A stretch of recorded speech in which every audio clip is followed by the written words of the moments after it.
Today, in the media conference with Lal Goel, which is brought to you by V4 News, Global TV, V4 Stream, Malnadu TV, News Gaon se, Samvad Sarokar News, Organ Donation India Foundation and Gyan. Our endeavor is to enlighten you with a current topic. But today's our topic is current as well as historical. Current means because the 2 days back, the world has celebrated the World Heritage Day, and historical is because the topic is revisiting heritage. Heritage means valued objects and qualities such as historic buildings and cultural traditions that have been passed down from previous generations. Cultural heritage is the legacy of cultural resources and intangible attributes of a group or society that is inherited from past generations. Not all legacies of past generation are heritage. Rather, heritage is a product of selection by society. Cultural heritage includes tangible cultures such as buildings, monuments, landscapes, books, works of art, and artifacts. Intangible cultures such as folklore, traditions, language, and knowledge. And natural heritage, including culturally significant landscapes and biodiversity. The deliberate act of keeping cultural and heritage from the present for the future is known as preservation or conservation, which culture and historical ethnic museum and cultural centers promote. Preserved heritage has become an anchor of the global tourism industry, a major contributor for economic value to local communities. Legal protection of cultural property comprises a number of international agreements and national laws, and these must also be implemented. United Nations and UNESCO deal with the protection of cultural heritage. This also applies to the integration of United Nations peacekeeping. Cultural property includes the physical or tangible cultural heritage such as artworks. These are generally split into two groups of movable and immovable heritage. Immovable heritage includes building large industrial installations, residential projects, or other historic places and monuments. Movable heritage includes books, documents, movable artwork, machines, clothing, and other artifacts that are considered worthy of preservation for the future. This includes objects significant to the archaeology, architecture, science, or technology of a specific culture. India is one of the oldest civilizations in the world with a kaleidoscopic variety and rich cultural heritage. It has achieved all-round socio-economic progress since independence. India stands apart from the rest of Asia, marked off as it is by mountains and the sea, which gives the country a distinct geographical entity. Indian culture is the heritage of social norms, ethical values, traditional customs, belief systems, political system, artifacts, and technologies that originated in or are associated with the Indian subcontinent. The term also applies beyond India to countries and US cultures whose histories are strongly connected to India by immigration, colonization, or influence, particularly in South Asia and Southeast Asia. India's languages, religions, dance, music, architecture, food, and customs differ from place to place within the country. Indian culture, often labeled as a combination of several cultures, has been influenced by a history that is several millennia old, beginning with the Indus Valley civilization. Many elements of Indian culture, such as Indian religion, mathematics, philosophy, cuisine, languages, dance, music, and movies have had a profound impact across the Indo-sphere, Greater India, and the world. India, an ancient land, is blessed with innumerable heritage sites of all kinds, which range from structural, cultural, and natural ones. The structural and natural heritage sites are tangible part of Indian heritage, and being easily visible tends to get more attention. On the other hand, cultural heritage, which is intangible, is nature, is subtle from the expression by a community depicting their ways of living, which is passed from one generation to another through continuing practices, expressions, customs, and values that are more often than not passed through oral traditions. It is essential to preserve all these heritages through proper patronage and governance, as they form the roots of any community and culture and account for their survival. And to discuss this very, very important topic, revisiting heritage, we have a very learned expert, those who are authority in their own field, in this particular field, are our guest panelists today. And I would like to invite my first guest panelist, and he is Dr. C.V. Anand Bose, IAS. Dr. C.V. Anand Bose, IAS is one-man expert commission on labor to prepare an action plan for the welfare and development of the workforce in the context of COVID-19.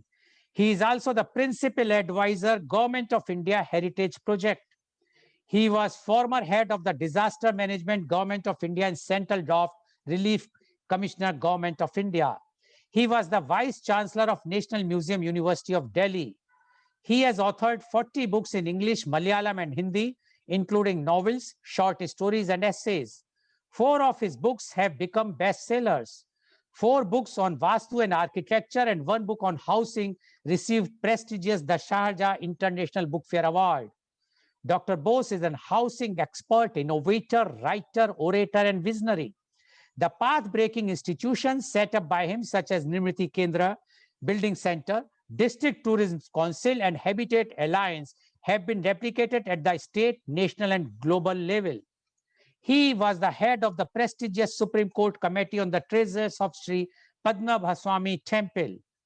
Dr. Bose addressed United Nations General Assembly and specialized sessions 5 times on various international issues. Dr. Bose is a recipient of 31 national and international awards, including United Nations Global Best Practice Award. He also received prestigious Jawaharlal Nehru Fellowship. Kerala government termed him Lord of Ideas. Former Prime Minister Mr. Manmohan Singh called him inspired civil servant, and our Honorable Prime Minister Mr. Modi called him Man of Ideas. Welcome, Dr. C.V. Anand Bose, on our show. Dr. Bose, you are associated, rather you are the principal advisor, Government of India Heritage Project. And you are also the Vice Chancellor of National Museum University of Delhi. So you are associated with the heritage, art, and culture very closely. And you have served as a bureaucrat for last so many decades. Now, we would like to know from you the revisiting heritage. Dr. C.V. Anand Bose, IAS, please. Thank you, Mr. Goel. I'm really honored to be a part of this distinguished company of panelists. At the outset, let me make it very clear that I would like to modestly assert that I'm a proud Indian who really delights in the greatness of India's heritage. But when we assess our own heritage, there will be a element of subjectivity in that. When others assess India's heritage, there is a touch of objectivity in it. Therefore, let me seek the support of distinguished personalities in the world. Mark Twain has said, India is a cradle of human race, the birthplace of human speech, the mother of history, the grandmother of the legend, and the great-grandmother of tradition. Now, to buttressing that, we have Ramayana Roland who said, if there is one place on earth, on the face of the earth, where all the dreams of living men have found a home from the very earliest days when man began the dream of existence, that is India. And now to the scientific world. We have Albert Einstein, who said that we owe a lot to Indians who taught us how to count, without which no worthwhile scientific invention would happen. So these are the observations made by the distinguished personalities from various countries from different walks of life. This sums up what India is, what India's heritage is. Now, it is not time for us to forget the statement made by Arnold Toynbee who said that the chapter which had a European Western beginning should have an Indian ending. Isn't the way for the salvation of the world is the Indian way. This is where we stand. I'm so happy that you analyze the greatness of India's heritage. We have Professor Dr. Anubha Pandey, who has been internationally renowned in this field. And we have also Mr. Gupta, who is a specialist in the Indus Valley civilization, and a musician and a connoisseur of art and culture, Mr. Rajshekharan. Therefore, I leave the details to them. According to me, where does Indian heritage stand? India, even today, is the largest democracy in the world. This did not come after independence. We had a philosophy of government. Bahujan Hitaya, Bahujan Sukhaya. And now, India is number one in various respects. You know, the great university of Takshila came up in 700 BC, if I'm not wrong. And we had Nalanda. We had great traditions. And in mathematics, in higher physics, in astronomy, metallurgy, India had a lead role to play in ancient times. No, Bhaskaracharya defined the exact time taken by the earth for a revolution around the sun. And the value of pi was given by India. Zero was given by India. Decimal was given by India. That is why Einstein said, India is a country which taught us how to count. In various fields of science and technology, India had a lead. In the economic sphere, Mr. Rajshekharan will agree with me. There was a time when 25% of the world's total GDP was from India. And Arnold Toynbee said, the greatest emperor he has seen in the history of the whole world is Emperor Ashoka. He also had a military might. But India never invaded any other country. That is not our culture. India dominated the world through its culture and heritage. Vasudhaiva Kudumbakam. I don't think there is more assertive a statement about the people's will and universal brotherhood than this. India was first till the British invasion came. Even in various other fields in art and literature, in science, not only in science and technology, dance, music, culinary, gastronomical science, our fabrics, jewelry, every walk of life, the architecture. I leave it to the experts to dwell on that. India had a lead. And where did we go back? We have not gone back. This is only a state of hibernation. India is going to come out in flying colors. India will come out like a proverbial phoenix. Certainly, time has come. I remember even in this forum, we had a discussion on India's soft power. As you very well know, this is a time when India, through its heritage and culture, is going to lead the world. The prediction of Arnold Toynbee is going to come true. Take any field of India's heritage, India tops the world. That realization is to come. Now I understand, even though those who accept India's primacy in art and culture and heritage, there is a tendency among even the academics. I understand even in Harvard University to take up the great vestiges of India's heritage and picture it as a heritage of some other country. I think even about the Indus Valley civilization, this has happened. Since Dr. Gupta is there, I'm sure that he will be able to show us the light. And I had a series of discussions with Dr. Anubha Pandey. I happen to be vice chancellor, she was professor. She has specialized in these fields and she has a one-man army trying to assert the greatness of India through fact, not by fiction. And number two, where is it written that science is the ultimate? Science is no arbiter. Science gives facts. Who said fact is greater than fiction? Fact and fiction, mythology is said to be fiction, but mythology is not fictitious. Take the scientific aspects. I am not a scientist, but as a layman, what I have understood. See, when we say certain mythological concepts are superstitious and stupid, let us not forget that what the scientists do through experiment and empiricism is done by the creative writers and the authors of the mythology to intuition and reflection. Who said fact is greater than fiction? Fiction is also part of life. Take, for instance, the one case from Indian mythology. It is there in the other mythologies also. Male and male give rise to an offspring. We say that it is unscientific. It is too superstitious. Vishnu, who takes the form of Mohini, meets Shiva, who falls for her. Through the union of these two male gods is born Harihara or Lord Ayyappa. People say this is superstition. This is nothing but foolery, stupidity. No. Look at the nature. There are cases of male producing male without a biological reproductive process. There is something called parthenogenesis.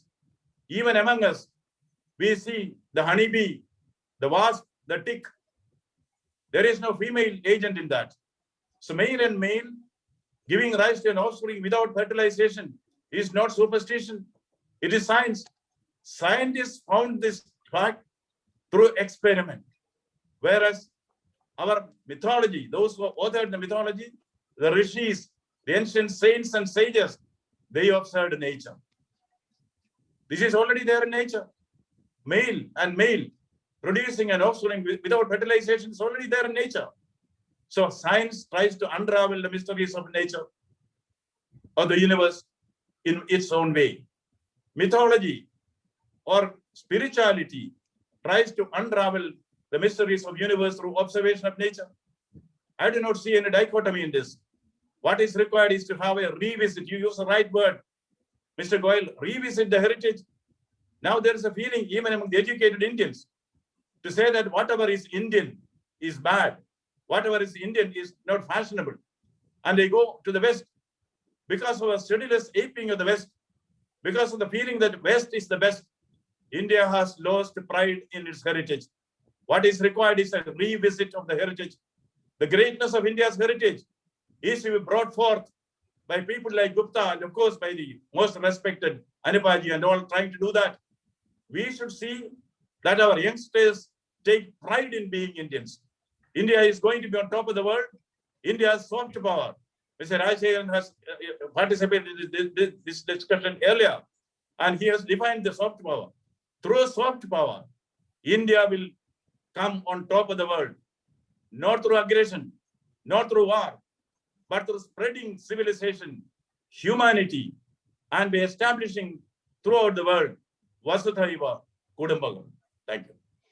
Thank you very much, Dr. Bose, for giving your opening remarks. And Dr. Bose mentioned very clearly that all the top thinkers, scientists, they praised India because the India, it's many things which were created by the Indian scientists or Indian thinkers earlier, whether it was a zero, pi, or decimal, all these things. And according to Dr. Bose, the Indian heritage is very, very ancient. The civilization is very ancient. And he says the Western people, or especially even in the USA, the Harvard University people, they have tried to project the Indian heritage as the heritage of some other country, which is very unfortunate. He says that the young generation or nowadays people feel proud to say that India is nothing where the Western culture is better, but it is wrong. India is the best, and he has given all the reasons. He says how the Indians never have that tendency for the aggression. They want to promote the principle of everyone togetherness, and that is only possible when we revisit the Indian heritage. He says Indian traditions, Indian art, Indian music are so traditionally strong. Indian Indus Valley civilization. And he mentioned that all these things can be done if we think seriously about the revisiting the heritage. Thank you very much, Dr. Bose, for giving your very, very powerful opening remark. I'm sure our viewers are quite enlightened today because this topic, when I put this, Few have mentioned why this heritage, already this heritage day has gone, nobody bothered, why you are coming out in the corona time, this topic. But if we will not understand our own culture, and I must mention very clearly, today, the first pandemic, that is COVID-19, the 2020, our mortality rate was almost lesser than any other country because of our tradition and culture, because of our eating habits, because of our the joint family concept. So when we are so much traditionally strong, our heritage is so strong, why should not we revisit it and give the new dimensions to it, so that this generation or the next generation will reap the benefit of it. Thank you very much, Dr. Bose. Now I would like to invite my next guest, and she is Professor Dr. Anupa Pandey. Professor Dr. Anupa Pandey is the professor and head of the Department of History of Art and director and pro-vice chancellor of the National Museum Institute of History of Art, Conservation and Museology, NMI, New Delhi. She has served as Dean of NMI and has twice been the acting Vice Chancellor of NMI. She is a nationally and internationally acclaimed professor. She has been engaged in research and teaching for 37 years in the University of Allahabad from 1982 to 1995 and the National Museum Institute from 1995 till now. She received the award of Baden-Württemberg Fellowship from South Asia Institute, Heidelberg, Germany in 2003. She was awarded the Shastri Indo-Canadian Institute Fellowship for Faculty Enrichment Program in the year 2011-12. She has published over 50 research papers in reputed national and international journals and 8 books on various aspects of Indian art, history, and culture. She is well versed in Sanskrit, Prakrit, and Pali. She also has knowledge of German, Chinese, and Persian. She has delivered lectures in museums and universities in India and abroad. In 2010, she coordinated a major international exhibition with the National Museum and National Gallery of Canada on the Inuit art of Canada. She has coordinated and conveyed more than 24 major international seminars and workshops on Southeast Asia, Central Asia, China, Canada, and global indigenous art, Buddhism, and miniature paintings, where delegates from across the world participated. She coordinated an international seminar on cultural interface of India with South, Southeast, and East Asia, philosophy, art, and culture, which was a collaboration between the Department of History of Art, National Museum Institute, and Indian Council for Cultural Relations in 2003. In 2007, she coordinated an international seminar on the art of Central Asia and the Indian subcontinent in the cross-cultural perspective, 1st to 14th century AD. She convened the CIHA World Art History Conference on Art, Design, and Society with participation from 24 countries across the world and 83 foreign delegates. She has also coordinated a research project with the Da Nang Museum, Vietnam. Recently, she has delivered the address note in the inaugural session of the International Seminar on Symbols in Indian Art and Culture, a Global Perspective from Vedic to Modern Times in April 2019. She has been a member of the board of directors of the renowned International Association of Buddhist Studies, IABS. She is a representative member of prestigious international organizations such as the International Association of Buddhist Universities, IABU, and Council of the Shastri Indo-Canadian Institute, SICI, and has been member of prestigious national bodies such as Central Advisory Body of Archaeology, CABA, Archaeological Survey of India, to mention a few. She is also the Vice President of Indian Committee of Art Histories, ICAH, and represents India as a titular member in Committee International de Histoire de Art, CIHA, International Committee for Art History. She is the member of the Board of Studies at Fudan University, Shanghai from May 2019. Welcome, Professor Dr. Anupa Pandey on our show. Professor Dr. Anupa Pandey, you have heard what Dr. C.V. Anand Bose has mentioned. Now, as he has mentioned about you, that you are an authority and a professor of international repute, and we also know this. Definitely, we would like to know from you, Revisiting Heritage, Professor Dr. Anupa Pandey, please. Congratulate Dr. Bose for a brilliant introduction in the beginning. And especially, please don't cancel my 10 minutes time, but I have to say two things which he said, that science is not everything. Because without art and culture, we cannot become human beings. And he said, who says fact is better than fiction? I think that was brilliant. And you spoke so brilliantly. I want to make so many points, but my time will be cancelled. So, No. Professor Dr. Pandey, don't worry. Please go ahead. Was brilliant because he raised fundamental humanistic facts without which we wouldn't be human beings. With science, we'll only become robots. So hats off to you on underscoring major things, on the larger, broader issues you spoke. And each one of them, I think, were pearls that were dropping from your mouth just now. Thank you so much. Even before I begin my presentation, I want to thank you very much on that. Now, I'm an art historian. He spoke of soft power too, and I will be speaking my presentation how we were actually carrying out soft power in the last half of my presentation.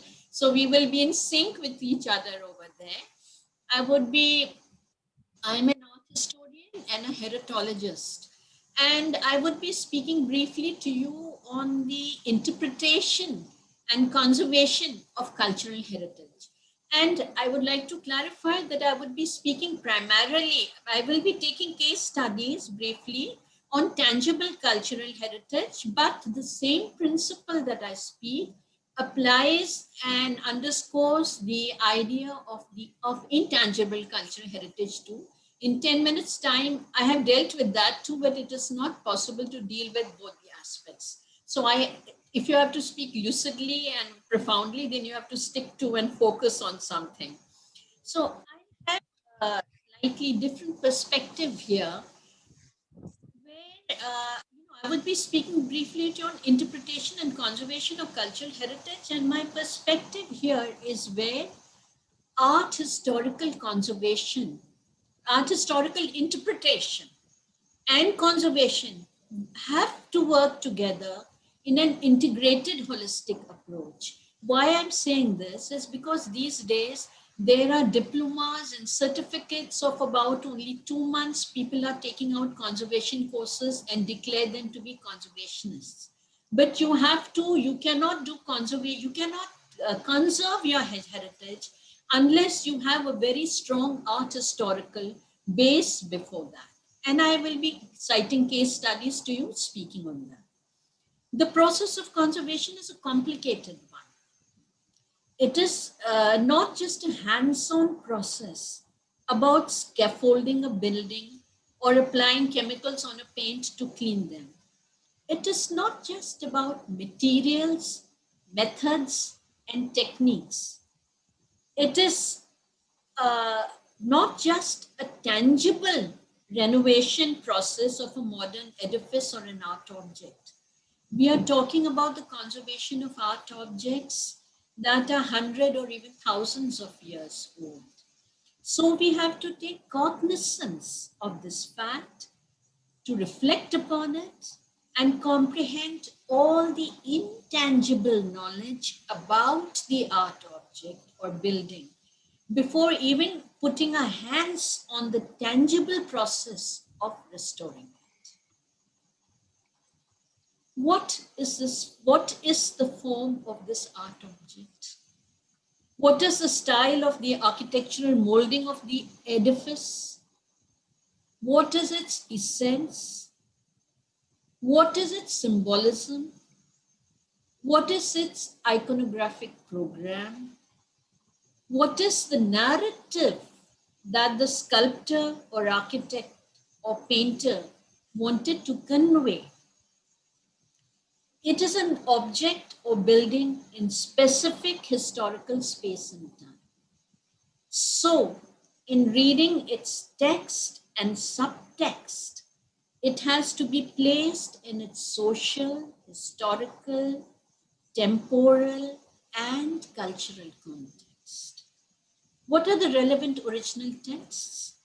documents, and archaeological material needed to understand, because without comprehending all this, without understanding the antiquity in its context, we cannot even think of restoring it.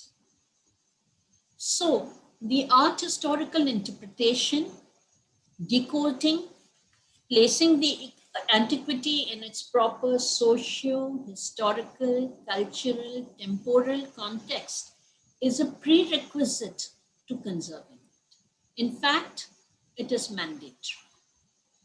I would briefly speak on 2 or 3 such cases of aesthetic, iconographic, socio-cultural interpretation of archaeological sites, paintings, and sculptures that I have been involved in.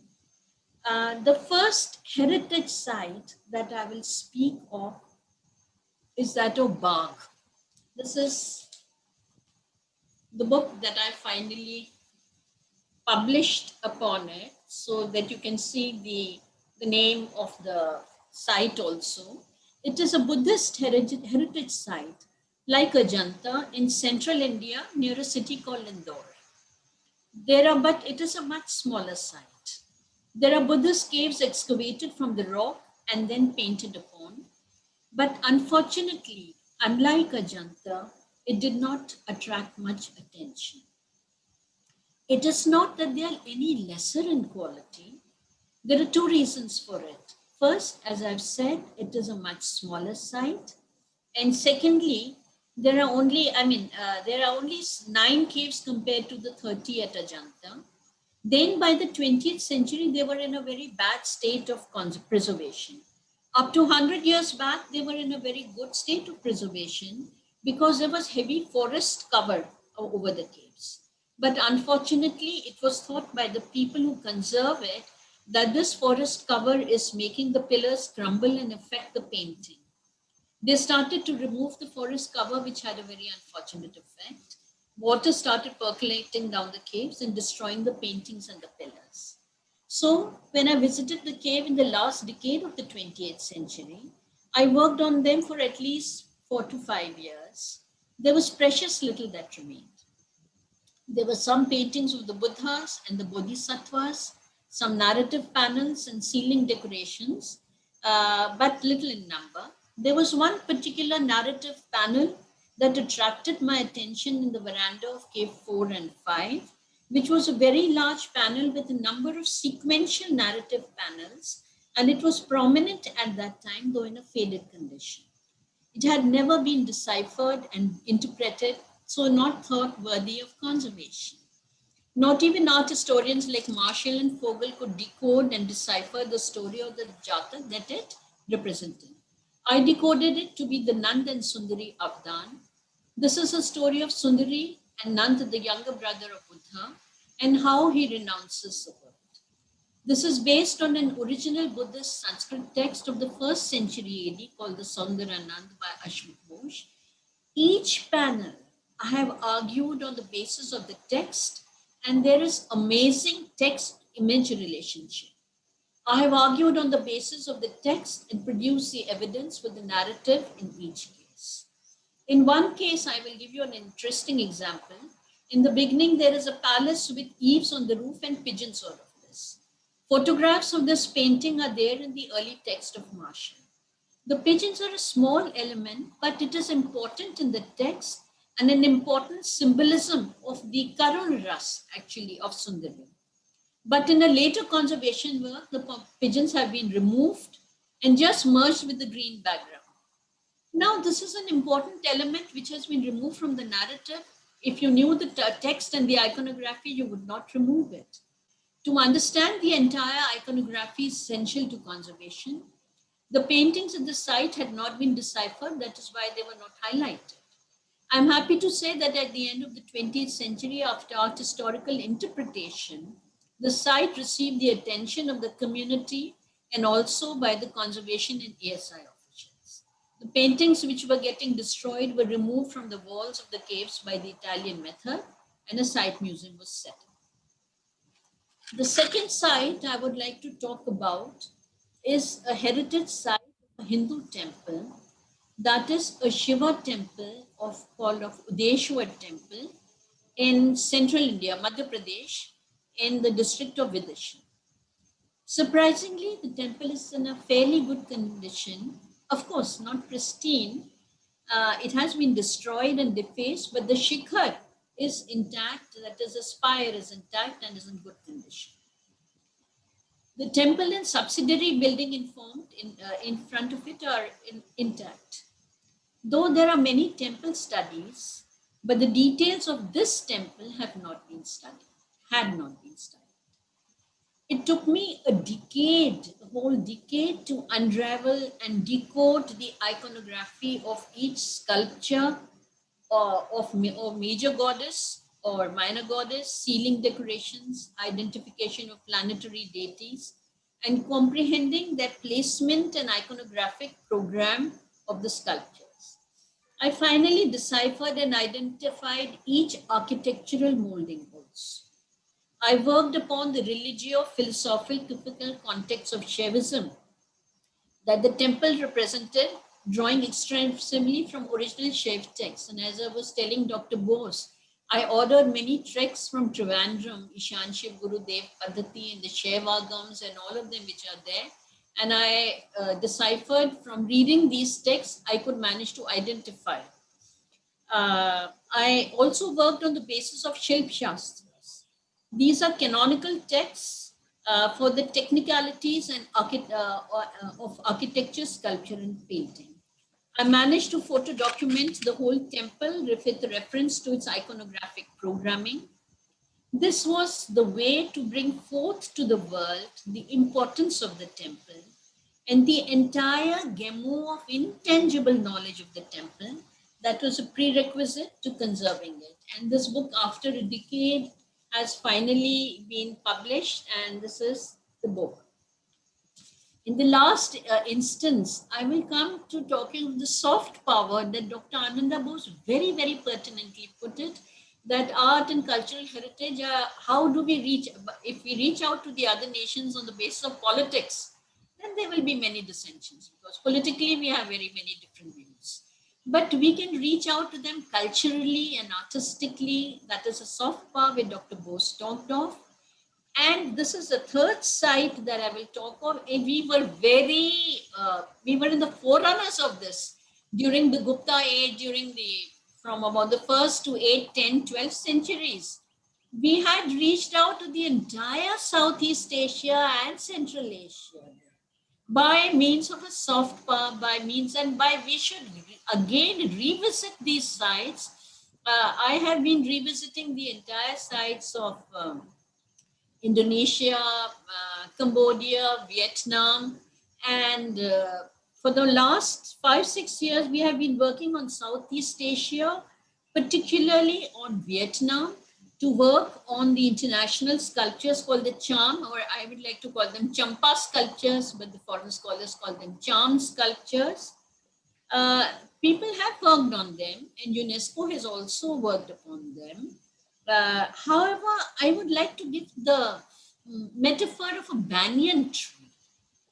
Both Hinduism and Buddhism are like a large banyan tree which had their roots in India, but the branches spread all over Asia to Central Asia, East Asia, and even to Southeast Asia. And I thought it is our duty, like Dr. Bose, I'm also a great believer in being an Indian citizen. I thought it is our duty to bring about the interface between India and Vietnam. We can't do it through modern times, but through charm sculptures. If you see the charm sculptures, both on the iconographic and iconoclastic terms, they have a very, very strong interface with India. Fortunately, as Dr. Goel has mentioned, I'm fluent in Sanskrit, Pali, and Prakrit languages, and we worked on the original scriptures of Buddhism and Hinduism to revisit and discover the iconography.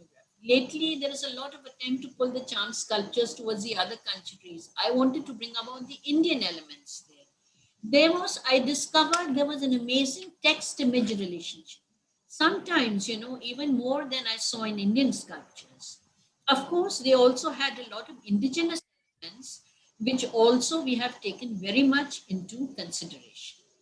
There was an amazing interface between the two countries, and in our way, we have done the cultural conservation by bridging the gap, cultural gap between the two countries, and by conserving the knowledge of the charm sculptures. And I would just like to show you that this is our latest book on the Champa sculptures, which we have brought out. Now, I will just end by saying a few words. I don't want to overstep my time. That the process of conservation and revisit, when we visit a heritage and want to conserve it, this entire process is necessarily interdisciplinary. First is the art historical interpretation and analysis, and thereafter, the knowledge gained gives the hands-on training to conservation and restoration, and thus they are in tandem with each other. I would again like to give the analogy of the soul and the body together. You cannot restore the outward body without restoring the breath and soul in it. Similarly, the soul requires a body to reside in. The outward frame of an edifice or sculpture or painting embodies within them the entire narrative that needs to be decoded prior to its restoration. Thank you. I hope I've been in time. Yeah, thank you very much, Professor Dr. Anpa Pandey, for giving such a nice views. Only thing is the time limitation. Definitely, we have to keep one more session with you, because the way you have shown the knowledge, I am sure what Dr. C.V. Anand Bose has spoken about you is even you are basically with full of knowledge and practical knowledge. That is what is required today, because theoretically people talk, but what is the practical aspect, which we have shown that how you have spent time in Indore and lesser places, even for a restoration of a temple, and then about the soft power. So I'm sure our viewers today are quite enlightened with listening with a different type of topics, otherwise COVID and politics and education, but this is a very, very different thing, which is required. After all, we are to understand our own tradition and culture. Thank you very much, Professor Dr. Anpa Pandey, for giving your views. Now, I would like to invite my next guest, and he is Mr. Niloli P. Rajshekharan. Mr. Rajshekharan is a writer, music composer, and a CEO of a Guru Management Consultants, Bengaluru. His creative and social activities includes publishing 6 Malayalam novels and over 40 short stories. He published 2 English novels, King Pawn based on Syrian civil war and Azadi based on the conflict in Kashmir. He has published Competency Web, The Corporate DNA, and several other papers. He composed over 200 songs for labels and independent music. Currently promoting 3 YouTube channels. He is coaching and mentoring startups. He is having experience of 45 years of international director level. He worked in for-profit and not-for-profit organizations for 15 years in financial services, Bank of India, Chase Manhattan, and Standard Chartered Bank, 10 years in oil and gas, Shell, Exxon Mobil, and Qatar Petroleum, and 10 years in non-profit CGIAR, World Bank funded international system. 10 years in consultancy and teaching, MBA students, entrepreneurs, and corporates. He lived and worked in over 45 countries across continents. He is a management consultant, coach, speaker, creative writer, musician, and active on social media. He is a strategist on governance, performance management, leadership development, and HR. His expertise in management of startup, downsizing, high growth turnaround, and cultural transformations. He is a member of Mensa International. Welcome, Mr. Rajshekharan, on our show. Mr. Rajshekharan, you have heard our earlier guest panelist, Dr. C.V. Anand Bose, as well as Professor Dr. Anupa Pandey. And they have explained about the Indian heritage, and how it has been lost and how it can be restored if we will revisit it. And now, as Dr. C.V. Anand Bose mentioned about you being the in music, culture, and you are also in the soft power. So we would now like to know from you the revisiting heritage. Mr. Niloli P. Rajshekharan, please. First of all, thanks very much to Dr. Anand Bose and also to Professor Dr.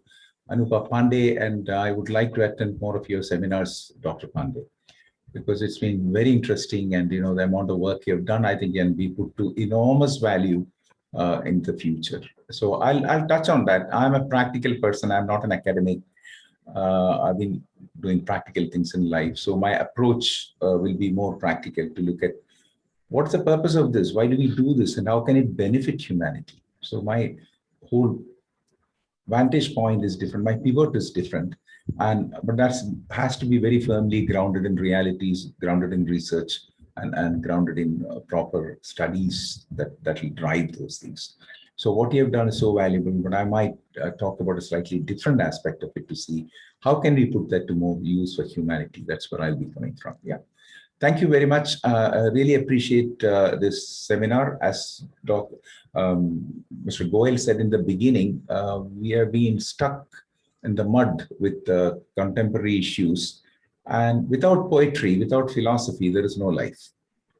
But with poetry and philosophy, also we cannot live. So the happy marriage between these two is probably what we are looking at. So I would look at 4 aspects of heritage. And when I say heritage, let me also take a minute to define it in my own way, because heritage is not history. It's not just what happened in the past, but what has survived from the past. So we start looking at what has really survived from the past, and generally things of value survive from history. So in one sense, it's what has survived from the past. And these survivals usually include intangibles such as customs, beliefs, etc., or very tangible things like which already been discussed, like buildings, locations, a lot of things which I'm not getting into. So it refers to both material and a kind of inheritance, and that is what is valuable for a country. And we start looking at how it can be valuable for the country and what are the things we can actively do to protect, preserve, and disseminate those. That's where I'm coming from. So let me start looking at some aspects where India is quite different and very rich in its heritage. Now, if we start looking at, I would look at 5 different dimensions. One is political, the second is cultural, third is religious, fourth is financial, and then there is the whole issue of health and wellness. It's all grounded in philosophical constructs. Now, as somebody said, science without philosophy is blind. Let me take a minute to say many of you are PhDs. I'm probably the only person here without a PhD. Now, if we look at it, what is PhD? It's a doctor of philosophy still. Because there was a time when philosophy and science were together. And science, all the major scientists of the past were philosophers as well. So philosophy gave the direction to their inquiries, to their findings, and to their uses. And whenever it got distanced, it got divorced, science has become blind, science has become directionless, and science has been co-opted by multinationals and corporations and governments for destructive purposes without a compass. So when you start looking at it, on one side, you hear this argument saying all philosophy is useless, all poetry is useless. Nobody publishes poetry these days. I've been trying to contact publishers, and there is a very, very big line in the beginning saying, we don't accept poetry. You can check it out, because most of the major publishers say we don't touch poetry anymore. Where are we headed as a civilization, as a culture? So when we start looking at it, I'll touch on these things. Now, India is at crossroads, as the previous speakers have said. It's time for us to redefine certain things. Now, if you start looking at political identity, we are the largest democracy. And now, like any system, it has got its pluses and minuses. Any system has pluses and minuses. I've lived in Middle East.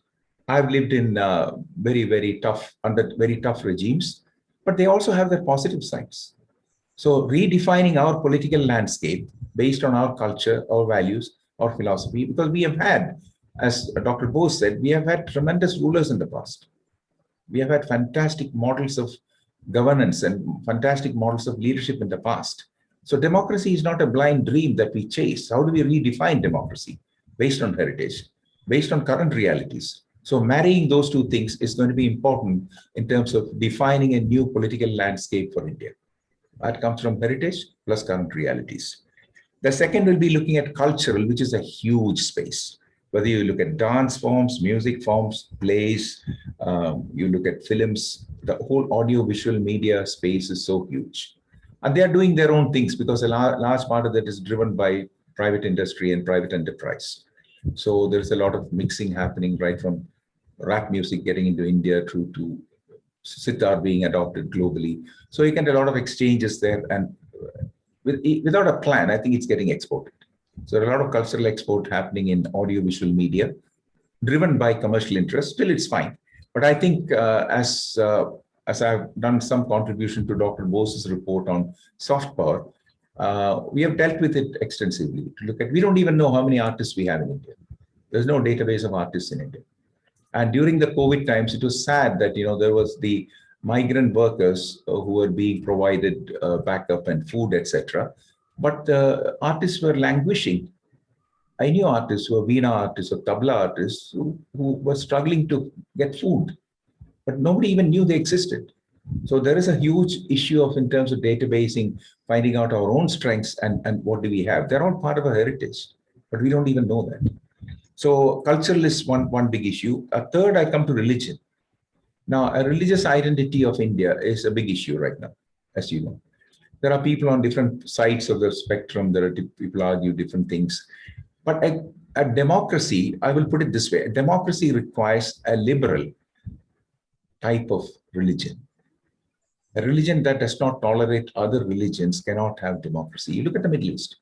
I don't care which religion, whether it's Hindu religion, Buddhist religion, Christian religion, it doesn't matter. But any religion that cannot accommodate other religions cannot support democracy. And that's a very important distinction we need to make at this point, where the arguments get in very different directions. People are very emotional about it. But let's step back and look at it objectively. Look at some of the old rulers of India. They allowed all the religions to coexist without impinging on the rights and the responsibilities and the freedom of the other religions. Whenever somebody starts messing around with one religion or the other, there is an issue. So if India wants to retain its democratic framework, there is a lot of things that we need to learn from history and from culture and from heritage.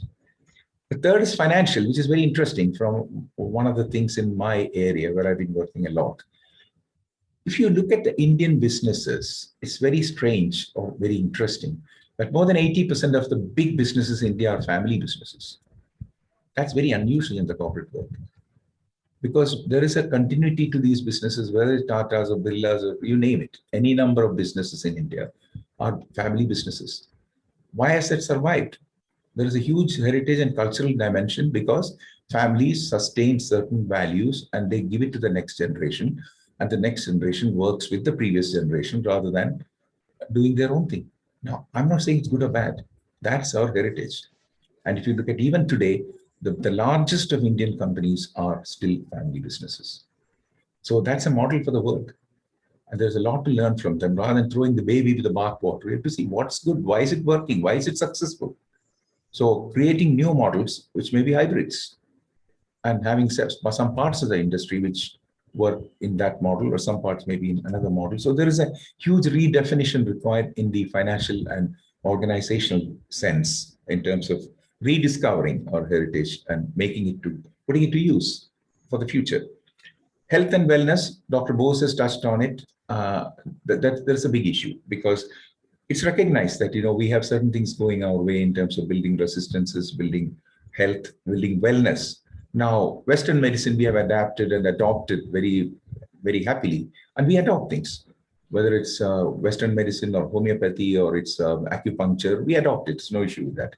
But when it comes to lifestyle diseases, as of today, now the communicable diseases have come to an end because we have controlled most of the communicable diseases, except COVID is an exception. Otherwise, whereas tuberculosis or smallpox or any of those things we have managed.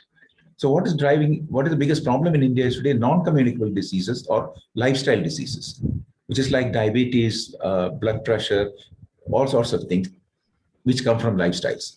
And Western medicine is blind there. They can only give you palliatives. They can only give you something to just reduce your burden, but it cannot solve it. So coming back to wellness as against treating illness is Indian business. whether it's yoga, whether it's Ayurveda, whether it's natural medicine, whether it's Siddha, you name it. But unfortunately, these all get branded as snake oil businesses. There is no scientific inquiry into these. There is no scientific legitimacy that is provided to these systems, which give results. I've seen it. But when you look at it, they can't explain why it works, how it's working, because Western science defines everything through perceptions. What you cannot sense with your five senses doesn't exist. I give an example in music. Human ear can only listen from 20 hertz to 20,000 hertz. That's a frequency which the human ear can sense. Does it mean there is no sound beyond that? Bats can sense much higher frequencies. Dogs can sense much higher frequencies. So we have a tendency to say what I cannot see or hear or touch or smell doesn't exist. And that's some of the things, we need to put on a scientific frame. In the interest of time, I'll come to the last point, which totally meshes with what Professor Dr. Anupa Pandey has said. This is in terms of reclaiming some of our legitimate legacies. And the most important in that, I find Buddhism. Buddhism has been taken over by other countries, including China and other countries. And one of the recommendations in Dr. Bose's report is for India to start Buddhist centers all over the world, which will do a few things, which will be, first will be the preservation, which is understanding, research, and the protection of what legitimately is ours. And that's important. And the second thing is to educate people and have proper programs. Today, there are several technologies available to do online studies, education. People learn at their own pace and time, etc. So that is possible. And the third thing is to also look at regaining that legitimacy for our own products, whether it's Ayurveda, whether it's going to be Buddhism, or whether it's going to be yoga. Yoga has done better than some others. But having that as a cultural export, when you say cultural export, it's a mixture of so many things. I see examples like Hollywood movies, for example. They have exported. Consultancies, like American consultancies, export a way of business, saying that this is the best way to do business. The McKinsey's come in and say, we know the best way to do business. Who knows? We are not exporting those kind of things. And we can also look at other kind of exports which come from geotagged products, for example. There are specific products in India which few have been geotagged, like the laddu in Tirupati, I understand, is geotagged now. So geotagging is another way of protecting. What is so great about champagne? It's geotagged, it's protected, nobody else can use that word, and they claim a premium and a cultural superiority on that product. So I think it's time to look at different aspects of heritage and start looking at how do we position ourselves as a progressive country, which looks at 4 dimensions. I'll stop with this. 4 dimensions of research. If you look at it, you've got the abstract research, and Dr. Anupa Pandey, etc., working in those areas where there is a lot of abstract conceptual research. Then it gets into applied research, where you can say, how can we make use of these findings? Then it comes to adaptive research, which goes into that finding, how can we now adapt it to different locations, different products, different areas. And finally, it comes to implementation, which includes copywriting, protection of your own rights, dissemination, education, and commercialization. So I think there's a huge job left for us to do. Thank you very much.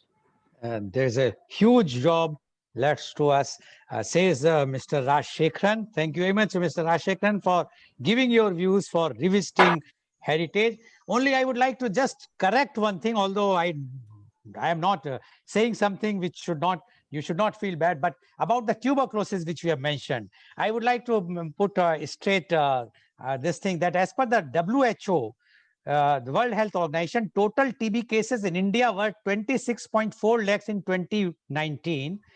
4,36,000 people lost their life due to tuberculosis in 2019, which is more than total number of deaths due to COVID in last 1 year or till now. Why I'm saying is because I belongs to a family. My father was a tuberculosis specialist, and I was knowing that India, in spite of which they would have controlled it, but they could not control it for whatsoever the reason.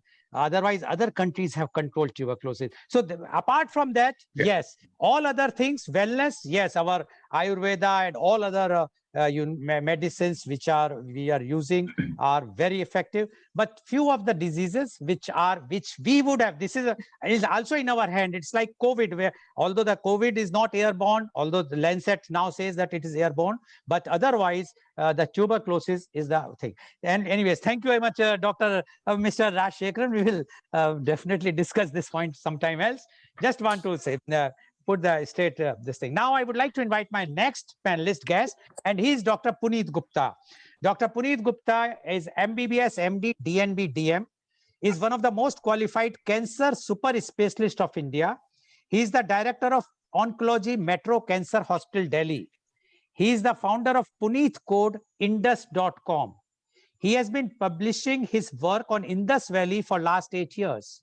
He has solved enigma of Harappan issue as never before by Gupta Code, enumerating Harappan inscriptions as letters, alphabets, vowels, and consonants and syllables.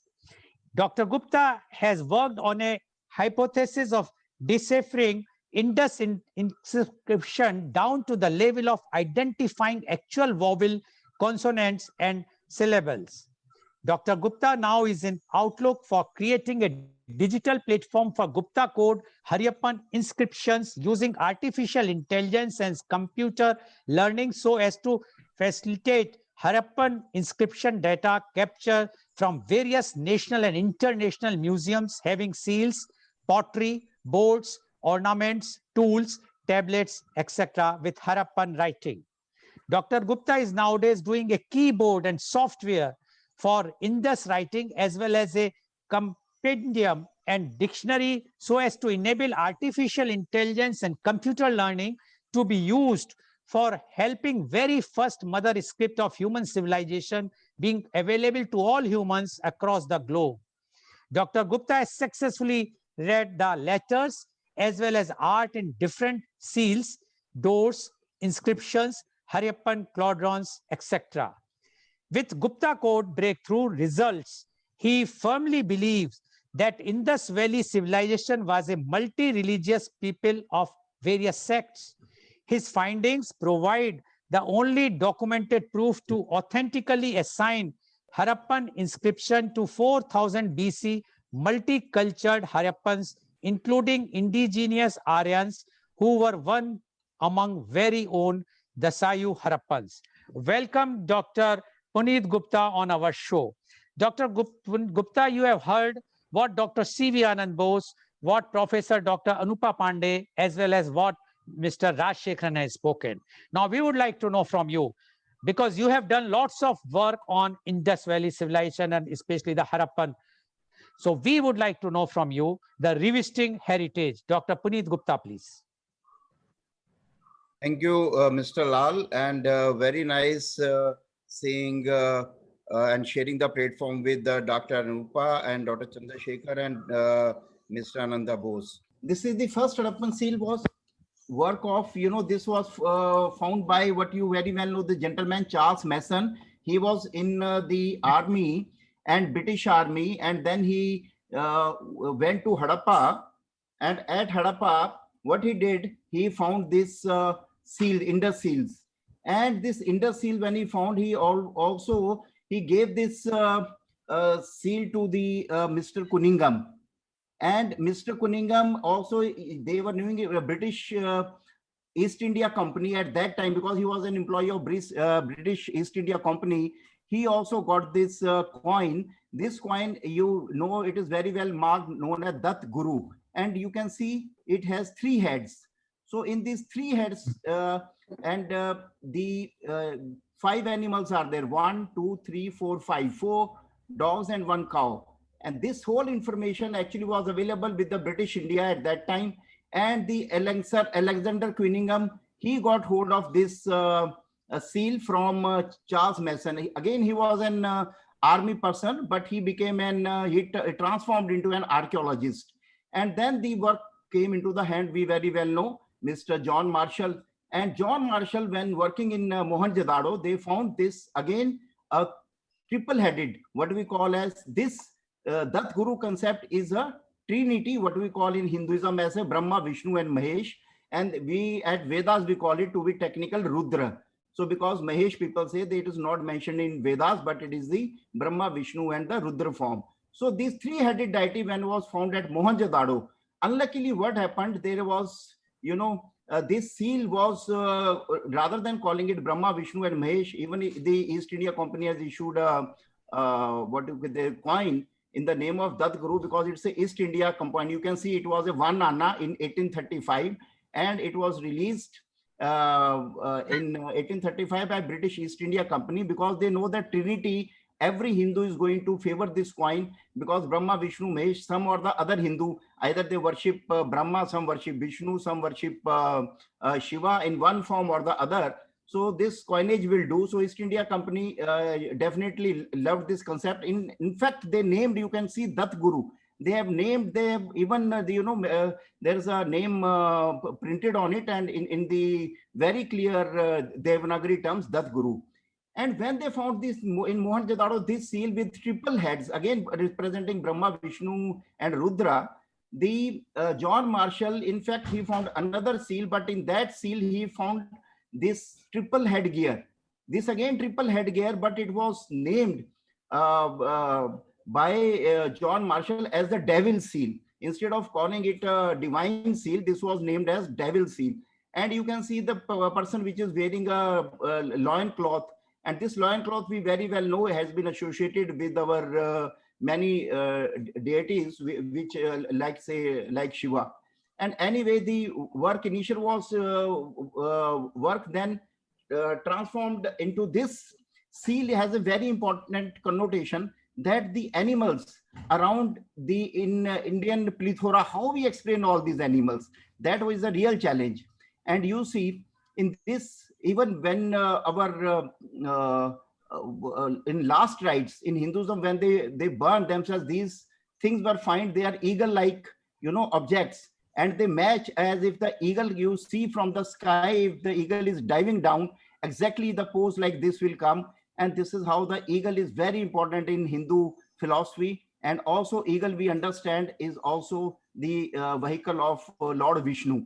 And we very well know that when this moksha calendar is very famous even in modern India, that we find that the eagle is supposed to carry the ambrosia or the nectar, and the elephant is given the help.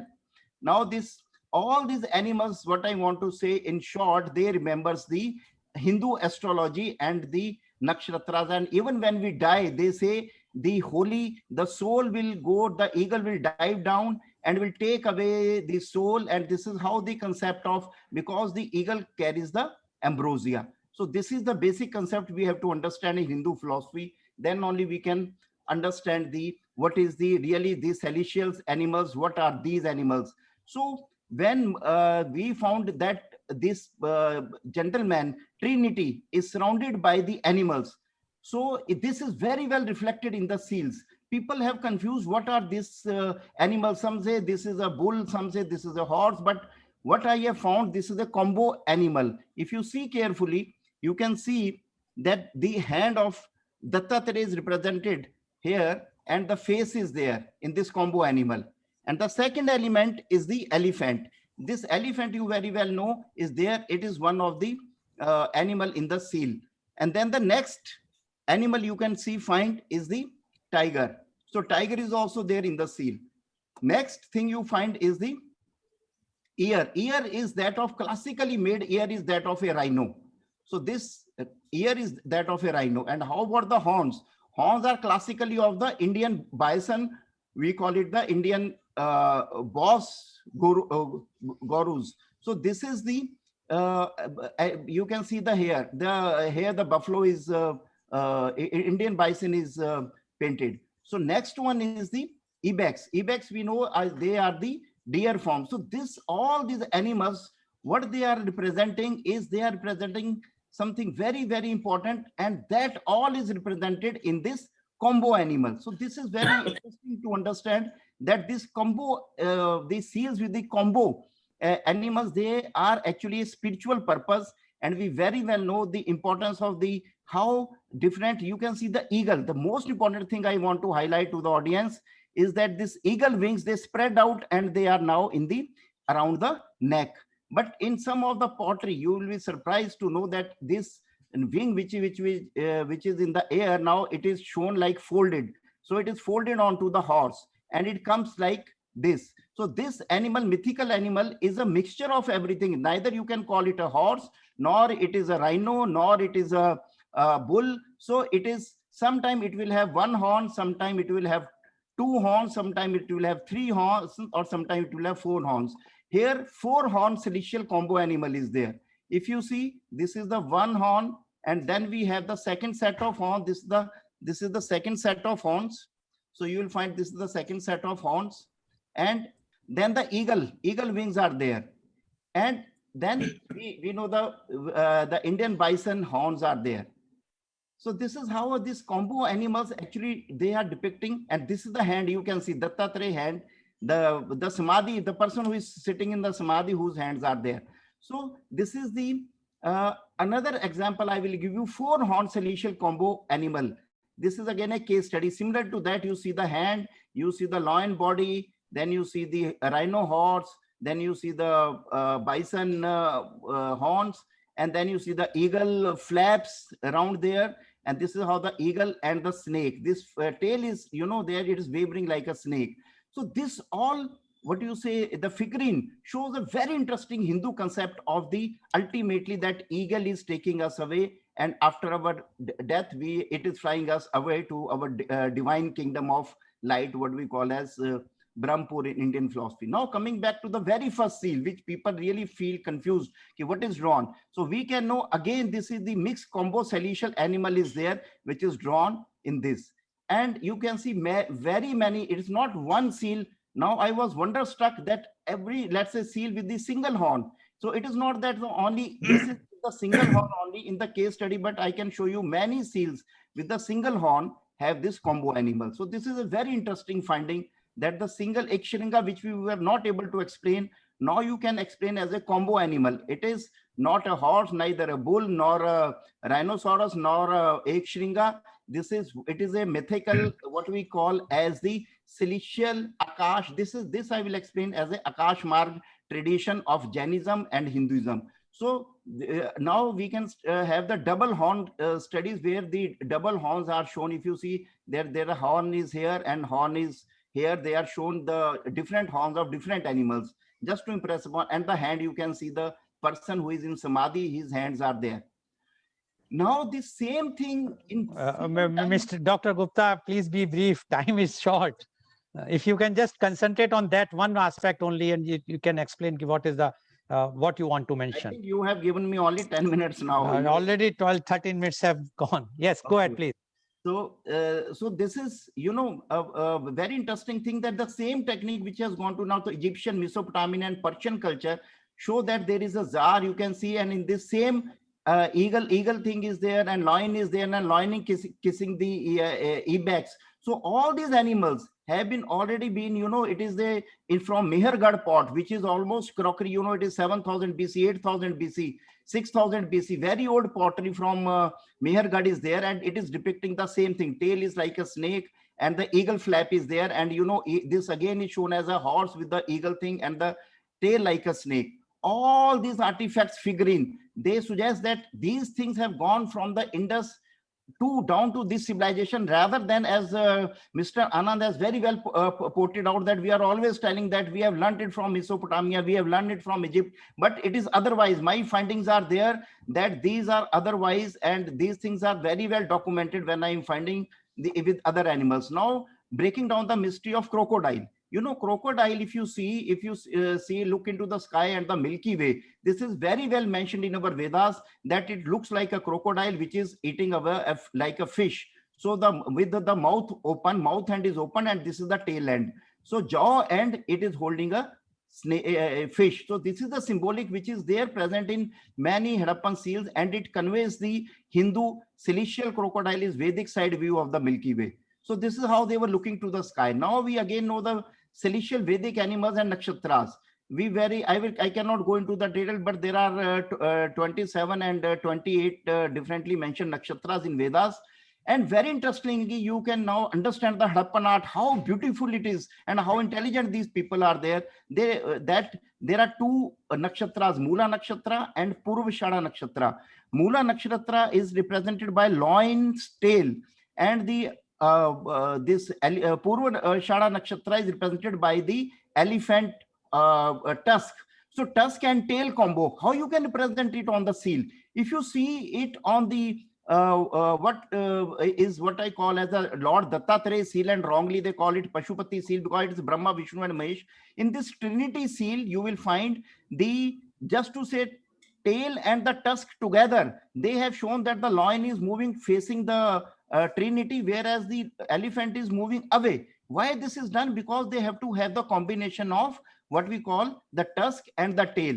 This tusk and tail combination can be shown only by this arrangement. Otherwise, if you see, all the other animals are looking towards the Trinity and only elephant is walking away. This is how I have explained that they are explaining the junction of these two nakshatras, and in this line there is what they call as the Akash Marg. This is the favorite Akash Marg, or what we say at the Samriti Marg of when they give the samadhi, they give the darshanas, they are said that these deities, they come through this direction, and this is mentioned in this holy thing, and the animals are very well mentioned in the Vedas.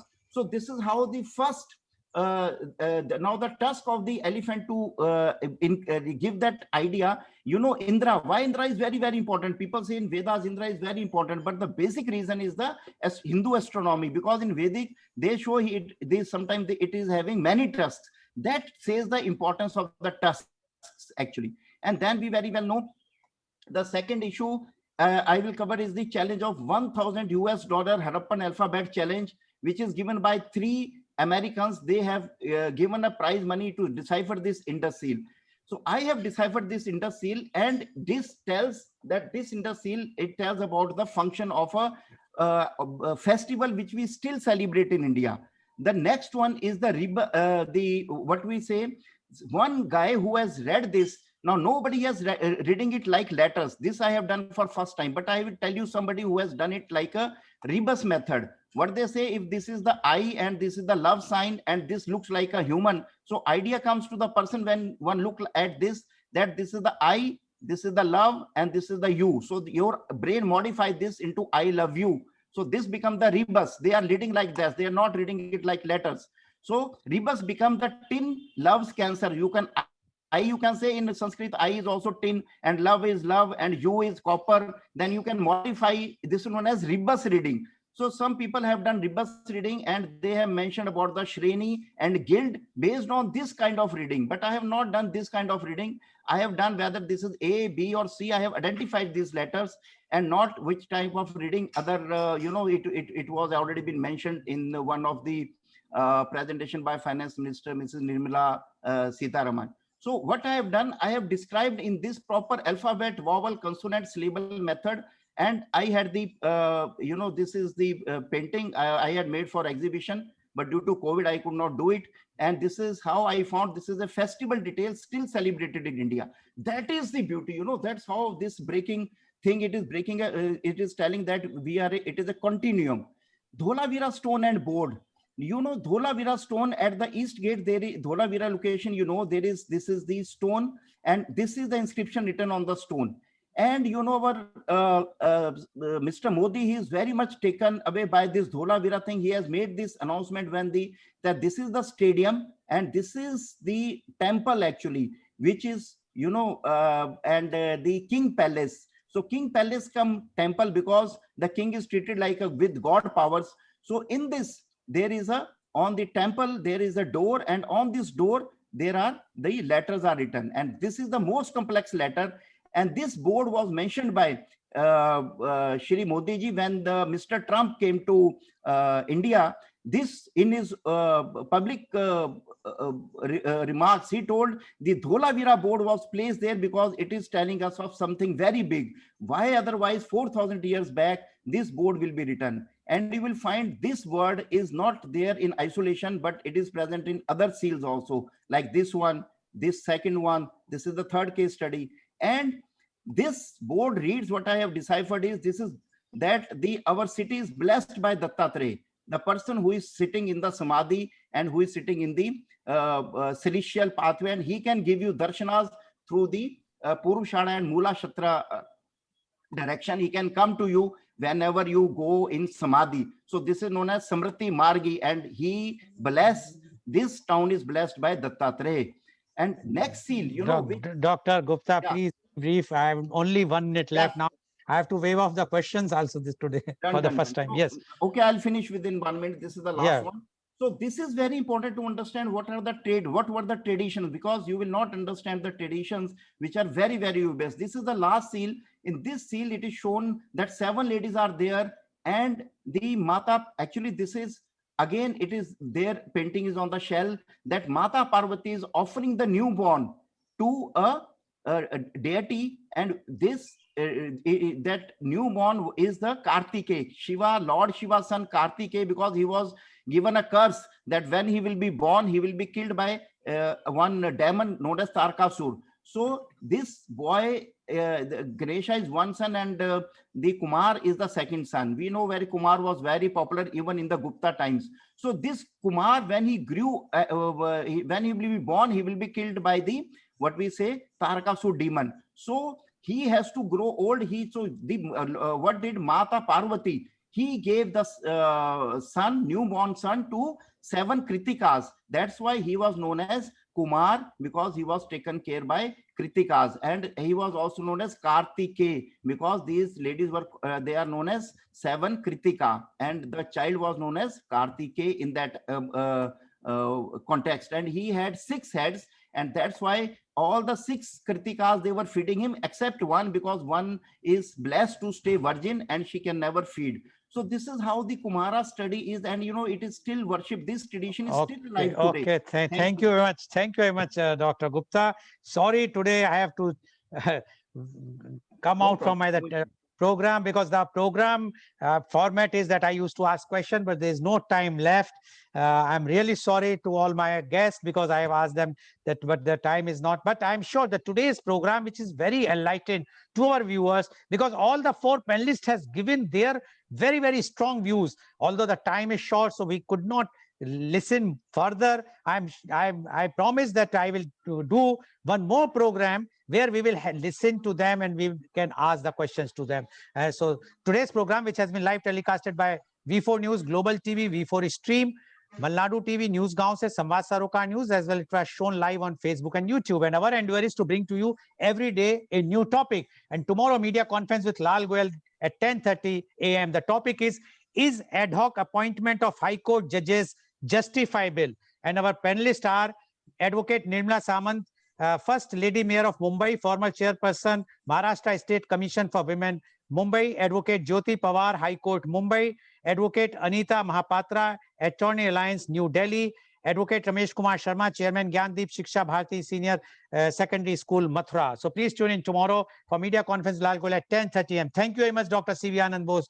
Thank you very much, Professor Dr. Anupa Pandey. Thank you very much, Mr. Niloli Rajshekharan. And thank you very much, Dr. Puneet Gupta, for giving your very, very enlightening views about the revisiting heritage. I'm sure all our viewers have been thrilled to see how the heritage, Indian heritage and culture is so rich and so traditional. And I'm sure the new generation and even the present generation would like to go and revisit our own heritage and tradition. Thank you very much. Thank you all the viewers for watching our show. Thank you very much.